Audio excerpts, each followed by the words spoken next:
Bu yolg'onchi dunyoga sizu biz bor yo'g'i 5 kunlik mehmonmiz. Ana shu yolg'onchi dunyoda insonning 2 donagina chin do'sti bo'lar ekan. Bittasi Alloh bo'lsa, ikkinchisi sizu bizni yorug' dunyoga keltirgan zotlar, onaizorlarimiz. Alloh sizu bizni ruhimizga parvona bo'ladi. Onalarimiz-chi? Onalarimiz hali tug'ilmasimizdan to o'zlari qabrga ketgunlaricha boshimizda parvonalar. Ilohim, o'tganlarini Alloh o'z rahmatiga olgan bo'lsin.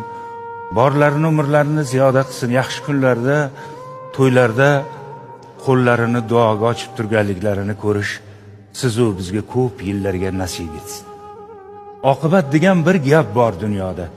Lekin oqibat bilan oqibatni ham farqi bo'lar ekan. Ona farzandiga beminnat oqibat qilar ekan.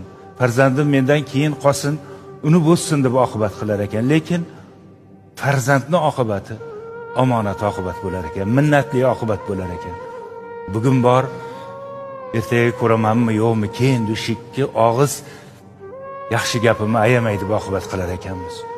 Bugun kelib erta ketguvchi mehmonga qilganday oqibat qilar ekanmiz. Agar so'zlarim dilingizga og'ir botgan bo'lsa, shu so'zlarning isbotini qabristonga borib ko'ring. Hattoki o'sha qabr toshlariga ham jimjimador qilib minnat bilan yozib qo'yilgan.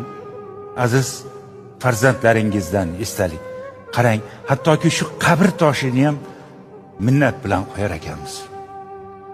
Uni biz qo'ydik deb qo'yar ekanmiz. Gohida shu chin do'stimizni ham qadriga yetamiz, gohida yo'q. Gohida yarim tunda uyimizga kelamiz, darvozani astagina ochib, hech kimga bildirmay kirib ketamiz deymiz. Lekin bizni kutib o'tirgan bedor onaizor bizni kelganimizni qadam tovushlarimizdan emas, yuraklari bilan sezadilar. Bir og'izgina so'z aytadilar. Bolam, keldingmi? Gohida shu bir og'iz so'z ham bizga og'ir botib ketadi. Ha, onajon, keldim. Yosh bolamasman-ku, uxlursiz bo'lmaydimi? Azizlar, o'sha onaizor mangu uxlab qolganlaridan keyin o'sha ona yotgan g'aribgina kulbani, g'aribgina derazasini tagidan 1000 marta u yoqqa o'ting, 1000 marta qaytib bu yoqqa o'ting, tongda o'ting, tunda o'ting, qayta o'sha nido eshitilmas ekan. Bolam, keldingmi? Qo'limizni to'ldirib to'ylar qilamiz, kazolarni chaqiramiz, oldiga borimiz ayamay to'kib sochamiz. Lekin ikkala ko'zimiz, ikkala quloqimiz, qalbimiz, vujudimiz, borlig'imiz o'sha